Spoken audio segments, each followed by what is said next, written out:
नमस्कार किसान साथियों, एक बार फिर से स्वागत है हमारे YouTube चैनल खेती विद सौरभ में। किसान साथियों, पिछले कुछ टाइम से वीडियो नहीं आ पा रही थी। सभी किसान साथियों के मैसेज आ रहे थे कि सौरभ भाई कैसे, क्या प्रॉब्लम है, कुछ समस्याएं थी जिनके कारण वीडियो नहीं बना पा रहे थे। आज वीडियो बनाने वाले हैं गेहूँ की जो फसल है, फिलहाल गेहूँ का टाइम चल रहा है, गेहूँ की फसल पर एक वीडियो बनाने वाले हैं। और हमारे साथ जो हमारे स्पेशल गेस्ट हैं वो मिस्टर अतुल शर्मा जी, पारिजात इंडस्ट्रीज़ लिमिटेड, जो एक बहुत अच्छी कंपनी है, उसमें टीएम पद पर कार्यरत हैं। तो शर्मा जी आज हमको बताएंगे कि गेहूं की फसल में पहले खाद में ऐसे कौन से क्या चीज़ डालें जिससे जड़ का अधिक विकास हो और जिससे गेहूं में अधिक किल्ले निकलें और अधिक फुटाव हो। तो नमस्कार शर्मा जी। नमस्कार सौरभ जी। एक बार मैं पहले तो सौरभ जी का तहे दिल से अभिवादन व्यक्त करूंगा, जो कि सौरभ जी खेती विद सौरभ के साथ एक नए उत्पाद, एक नई टेक्नोलॉजी के साथ किसानों को बहुत सारी चीज़ें जानकारी देते हैं। और उनके पास क्या एक पोर्टफोलियो आता है, जो भी टेक्नोलॉजी, चाहे वो कृषि संबंधित हो, चाहे वो यंत्र के बारे में हो, चाहे वो उत्पाद के बारे में हो, कि जिससे कि हम अपनी खेती को कैसे बढ़ा सकते हैं। तो वो सारी जानकारी सौरभ विद चैनल के साथ सौरभ जी देते रहते हैं।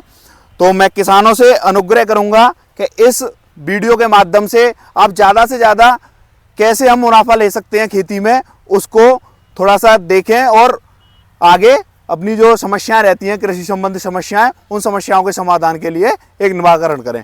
आज हम बात करने वाले हैं गेहूं की फसल में, जो कि गेहूं की फसल एक इंडिया की बात करूं तो सबसे खाद्य फसलों में सबसे टॉप 1 रैंक पे आने वाली फसल होती है, जिसमें हमारा किसान जो है विभिन्न प्रकार के उत्पाद लगाता है और उनको कहीं ना कहीं एक उत्पादन में जिस हिसाब से उसको उत्पादन चाहिए वो उत्पादन नहीं मिल पाता। तो आज हम बात करने वाले हैं, एक अपना माइको राजा आता है रूट प्लस के नाम से, पारिजात इंडस्ट्रीज का।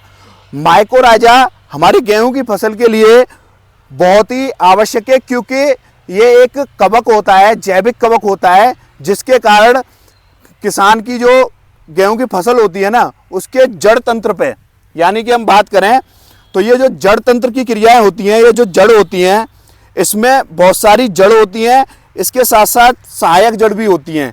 इन सहायक जड़ के लिए हमारा किसान क्या करता है, किसान जब खेत के अंदर यूरिया, डीएपी, पोटास ये डालता है, तो वो एक खेत के अंदर पड़ा ही रहता है और वो पूर्ण रूप से प्लांट को मिल नहीं पाता। उसके लिए यदि हम अपनी कंपनी की बात करें तो माइको राजा, जो माइको राजा होता है वो एक कवक होता है, और उसको मिला के यदि हम खेत के अंदर डालते हैं तो एक भोजन के रूप में, एक खाद्य फसल के रूप में उसको पूर्णतः पहुंचाने का कार्य जो करता है वो माइको राजा करता है। माइको राजा बेसिकली बहुत सारी कंपनियों का आता है और कंपनियों के आने के बाद वो उस हिसाब से काम भी नहीं कर पाता। तो पारिजात इंडस्ट्रीज की तरफ से ये उत्पाद दिया जाता है रूट प्लस, जो कि बायो फर्टिलाइजर है विद माइको राजा कंटेंट के साथ। इसकी बात करूं मैं, बेसिकली ये हमारी फसल के लिए क्यों ज़रूरी है। ये एक तो अपना पीएच मान मेंटेन करके चलता है। मान लो किसी भी फसल में या फिर किसी भी ट्यूबवेल का पानी हम बात करें तो वो पीएच मान जो खारा है पानी, उसको भी एक मेंटेन बनाने की पोजीशन करता है। दूसरा ये क्या करता है, जो हमारी जड़ होती हैं उन जड़ों को फैलाव करने के लिए, प्रसारण करने के लिए बहुत बढ़िया उत्पाद है। तीसरा, जिस खेत के अंदर पीलापन आ रहा हो उस पीलेपन को भी खत्म करने का ये माइको राजा काम करता है। तो इसके लिए जैसे ही हमारा किसान भाई पहला पानी या फिर पहला यूरिया या डीएपी देना चाह रहा है तो उसमें 4 किलो माइको राजा मिला के अच्छे से मिक्स करके खेत के अंदर डाले, तो ये सारी जो समस्याएं रहती हैं किसान की, चाहे वो पीलापन हो, चाहे वो बढ़वार की हो, चाहे वो ग्रोथ की हो, ये सारी समस्याओं को कंट्रोल करने का माइको राजा काम करता है। और माइको राजा बहुत ही हमारे खेत के लिए, हमारी फसल के लिए बहुत ज़रूरी है, क्योंकि जो हम यूरिया, डीएपी, पोटाश जो डालते हैं ना, वो एक बेसिकली बोले तो मृत अवस्था में वो प्लांट के अंदर पड़ा रहता है और वो पूर्ण रूप से उसको मिल नहीं पाता है। इसलिए मेरा सारे किसान भाइयों से अनुग्रह है कि आप 4 किलो पर एकड़ के हिसाब से यदि माइको राजा के साथ जाओगे तो आपको एक अच्छा परिणाम मिलेगा और एक अच्छी जो हमारी सोच है, जो हमने सोच रखा है कि हमें अपना बच्चा पढ़ाना है या फिर अपनी बेटी की शादी करनी है, वो सारी जो सपने होते हैं उन सपनों को साकार करने के लिए ये माइक्रोराजा काम करता है। और हम गेहूं की फसल में इन सारी चीज़ों को, और मैं किसान भाइयों से अनुग्रह करूंगा इस वीडियो के माध्यम से, सौरभ चैनल के माध्यम से आप ज़्यादा से ज़्यादा इस वीडियो को देखें और अपना जो उत्पादन है उस उत्पादन को कैसे बढ़ा सकते हैं वो सारी जानकारी सौरभ भाई से लेते रहें। सौरभ भाई। किसान भाइयों, जैसे कि शर्मा जी ने अभी आपको बताया माइक्रोराजा के क्या क्या फ़ायदा होने वाले हैं, तो शर्मा जी एक सवाल मेरा रहेगा, जो किसान भाई और भी रहते हैं, तो ये और भी हम किसी फसल में लगा सकते हैं गेहूं से अलग? यस सौरभ जी, हम इसको गेहूं के साथ साथ अन्य फसलों के साथ भी लेके जा सकते हैं, चाहे वो हमारी आलू की फसल हो, चाहे मूंगफली हो, चाहे वो मिर्च हो, चाहे वो टमाटर हो।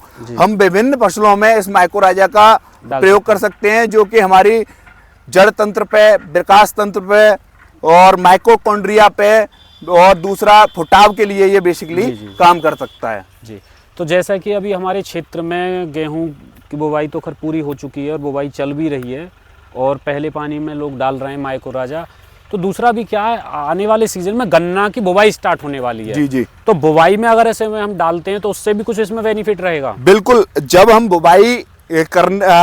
बुवाई करने का समय आता है, उस समय हम बुवाई करते समय माइक्रोराजा और जो भी हम फर्टिलाइजर लेते हैं उसको, लेकिन गन्ने की फसल एक क्रिटिकल फसल मानी जाती है, उसके लिए क्या है, हमें इसका डोज थोड़ा सा बढ़ा के चलना पड़ता है। मान लो गेहूं की बात करूं तो मैं 4 केजी पर एकड़ की डोज रहती है। दूसरी बात करूं आलू है, चाहे मिर्च है, टमाटर है, उसमें 4 केजी, लेकिन हमारे गन्ने की फसल के अंदर इसको 10 केजी पर एकड़ के हिसाब से डोज रहेगा। जी जी। शर्मा जी बहुत बहुत धन्यवाद। जैसा कि आपने जानकारी दी किसान भाइयों, तो आज की वीडियो से आपको क्लियर हो गया होगा कि माइक्रोराजा जो आपकी गेहूं की फसल में क्या काम करता है। और मेरा सभी किसान भाइयों से अनुरोध रहेगा, एक बार अपनी फसल में माइक्रोराजा जरूर डालें, किसी भी कंपनी का डालें, लेकिन पारिजात कंपनी का सबसे बेस्ट है, क्योंकि हमने इसे खुद भी यूज़ किया है और किसान भाइयों को भी हम बताते रहते हैं।